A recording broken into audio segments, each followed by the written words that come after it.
Existem também gastos ocultos sobre a cobrança dos sistemas de gestão das linhas móveis. Aí aqui especificamente na telefonia móvel, sistema de gestão que existe, na verdade, em praticamente todas as prestadoras de telefonia móvel, MVNO pode ser que não tenha, mas as principais existem sistemas para gerenciar as linhas, para você saber o consumo, para limitar ou bloquear algum tipo de serviço. Esse tipo de sistema aqui tem alguns gastos que pode ser que você não conheça ou não veja ou não tenha tanta familiaridade com isso. Por exemplo, o reajuste que é feito junto com o plano. Não é, você contratou um serviço separado. Ele é acoplado. Então, na maioria dos casos, na maioria dos contratos que eu vejo, quando existe o aniversário do plano que tem um reajuste, esse serviço também tem. Pode ser que você saiba, pode ser que não. Então, por isso, é algo que você tem que ficar de olho, porque não é um reajuste apenas de um ponto, mas nessa questão do serviço, ele também pode ser reajustado, não é um valor fixo. Cobrar sem ter o serviço ativo ou funcionando é o que eu mais vejo. Pelo menos é o que eu mais reclamo. O serviço, na verdade, esse e o item 3. Imagine que você está lá, tem a cobrança, mas o serviço não está funcionando, não está ativo, a linha não está lá na aplicação para você poder fazer as configurações. Então, por que danado eu estou pagando esse serviço se ele não está funcionando? Contesta. Só que se você não sabe disso, como é que você vai contestar?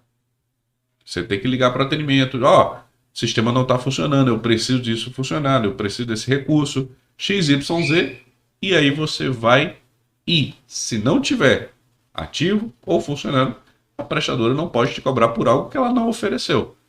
Na verdade, não deve, né?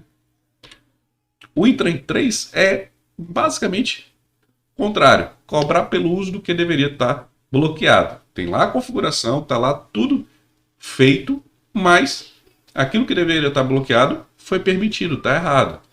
O que eu já vivenciei fiz a configuração, tudo certo, tá bom.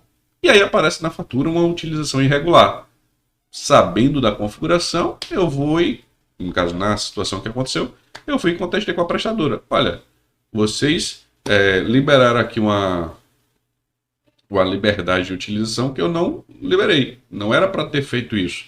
Só que, lógico, que antes eu fui ver no sistema de gestor.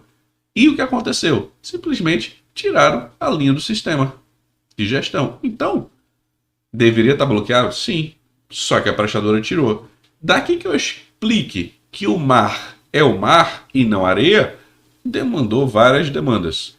Eu tive que abrir alguns protocolos para explicar para eles que o sistema deles falhou. E detalhe, é meio engraçado, mas eu explico para a prestadora, na maioria dos casos, o que ela tem que fazer. Porque os funcionários, em alguns casos, não são todos, eles não sabem. Eles não têm ferramentas de conhecimento para saber como fazer esse tipo, por exemplo, de auditoria. Então, nesse caso específico, o sistema de uma das prestadoras tem um histórico do que a gente faz. A gente como usuário. E eu fui lá buscar o histórico. E eu encontrei a data que eu fiz a configuração dessa linha. E estava lá. Eu dei um print. Ou seja, eu peguei a tela, tem lá a imagem, e eu passei para a prestadora. Olha, no dia tal, eu fiz a configuração. Então, altera aqui que fica mais fácil. Eu fiz a configuração. Tá aqui, ó. Eu consigo ver aqui nessa data. E aí? Qual é o teu argumento agora? Eu fiz a configuração, vocês tiraram do sistema. Porque eles, em algumas situações, eles não têm nem como consultar isso no sistema. Eles não conseguem ver exatamente isso no sistema lá que existe. Lógico, cada prestadora tem suas ações, mas eles não conseguem enxergar. Por isso que se torna mais difícil fazer uma auditoria de faturas pela prestadora. Mas aí é algo que a prestadora tem que comprovar que foi feito ou que não foi feito. Aí o ônus da prova é deles. Eu tenho minha prova, que eu fiz a configuração e que eu apliquei aquele processo. Lógico. Então, partindo desse princípio, toma cuidado, porque é uma cobrança oculta, mas quando ela acontece, pode ser que você veja, pode ser que não. E aí, lógico, se você tiver um processo de auditoria, você consegue enxergar. Mas se for sistemático, você tem que ter cuidado com as prerrogativas que foram colocadas. Porém, toda auditoria deve enxergar isso. Não conseguindo enxergar, você tem que, lógico, ter alguma análise melhor sobre isso. Contudo, todavia, esses são os custos, os gastos, vamos assim, ocultos nas cobranças dos serviços de gestão, que podem acontecer com basicamente todo e qualquer contrato.